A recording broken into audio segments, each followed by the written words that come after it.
देश मेरा जल रहा है, आग लगी है सीने में, हुक्मरां सब व्यस्त हैं खून गरीब का पीने में, तो राम मंदिर या बाबरी का पक्ष नहीं मैं लाई हूँ, घायल भारत चीख रहा है, चीख सुनाने आई हूँ।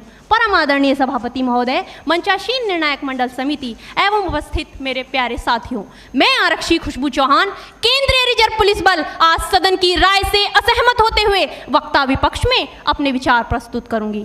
महोदय, दर्द हद से तब गुजरने लगता है जब मेरी आंखों के सामने ताज, पुलवामा, छत्तीसगढ़ में शहीद हुए जवानों के शत विशत अधजले शरीर के टुकड़े, रेत के टीलों से ऊपर जाती लाशों के ढेर और कश्मीर की खून से सनी लाल रंग की सड़कों के दृश्य सामने आते हैं। उस पर मेरे प्रतिपक्षी महोदय का कहना ये कि मानवाधिकारों की अनुपालना करते हुए देश से उग्रवाद और आतंकवाद को समाप्त किया जा सकता है। महोदय, अब तो हमारा तिरंगा झंडा भी हमसे ये पूछने लगा है कि क्या बात है भारत, आजकल फहराने से ज्यादा मैं कफन में दफनाने के क्यों काम आ रहा हूँ। महोदय, हृदय तो उस दिन फट गया जब बूढ़ी माँ अपने बेटे के चिथड़ों को देखकर बोली कि साहब, आप तो भर्ती में 1 इंच भी कम नहीं लेते, मैं आधा शरीर कैसे ले लूं।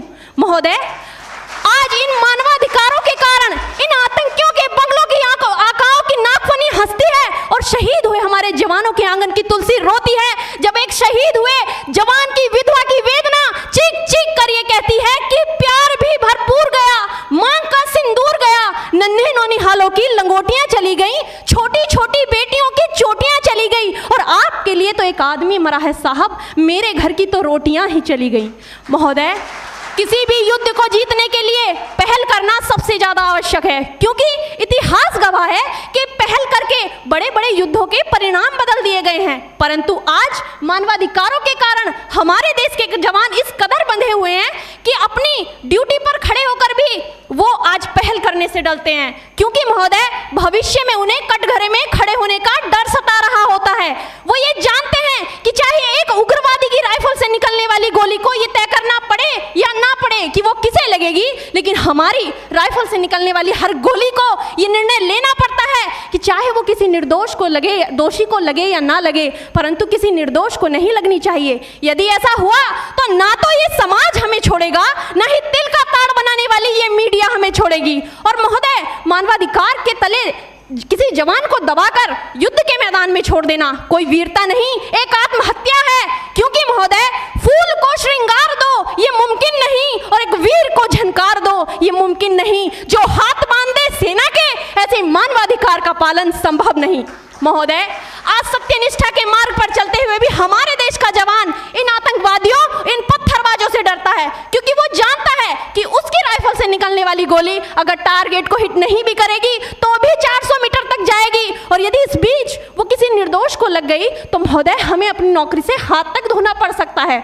और महोदय, अपनी नौकरी को बचाने की खातिर एक जवान आज ये सोचता है कि चाहे सांप मरे या ना मरे, परंतु लाठी नहीं टूटनी चाहिए, क्योंकि आज हमारे देश के हालात कुछ ऐसे हो गए हैं कि चिरागों को हवाओं में उछाला जा रहा है, हवाओं पर भी रोब डाला जा रहा है। अरे हम ही तो बुनियाद है आंतरिक सुरक्षा की, और आज हमें ही नौकरी से निकाला जा रहा है।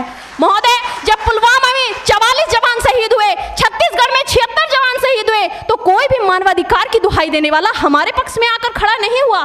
परंतु जब जेएनयू विश्वविद्यालय में एक देशद्रोही के द्वारा भारत तेरे टुकड़े होंगे, अफजल हम शर्मिंदा हैं जैसे देशद्रोही नारे लगते हैं, तो सारे मानवाधिकार के ज्ञाता आकर उसके पक्ष में खड़े हो जाते हैं। तभी तो क्या कहा था उस देशद्रोही ने कि तुम एक अफजल को मारोगे, हर घर से अफजल निकलेगा। तो मैं भारत की बेटी अपनी भारतीय सेना की तरफ से आज ये ऐलान करती हूँ कि उस घर में घुसकर मारेंगे जिस घर से अफजल निकलेगा, वो कोख नहीं पलने देंगे जिस कोख से अफजल निकलेगा।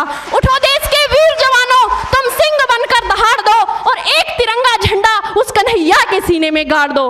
महोदय, अंत में अपनी वाणी को विराम की ओर ले जाते हुए मैं सिर्फ इतना ही कहना चाहूंगी कि मुझे अफसोस है अपने देश की न्यायिक प्रक्रिया पर, जहां आज भी रात के 12 बजे अजमल कसाब जैसे आतंकी के लिए सर्वोच्च न्यायालय के दरवाजे खोल दिए जाते हैं। ऐसे देश से मानवाधिकारों की अनुपालना करते हुए आतंकवाद और उग्रवाद से कभी नहीं निपटा जा सकता। मानवाधिकार के नाम की दुहाइयां देने वालों, सीमा पर लड़ा नहीं जाता चरखों से शोलों के आगे, रामायण पढ़ी नहीं जाती सीमा पर गोलों के आगे। धरती के घोर कुहासे को एक सूरज ही हर सकता है, क्योंकि एटम बम से रक्षा के केवल एटम बम ही कर सकता है। जय हिंद, जय भारत।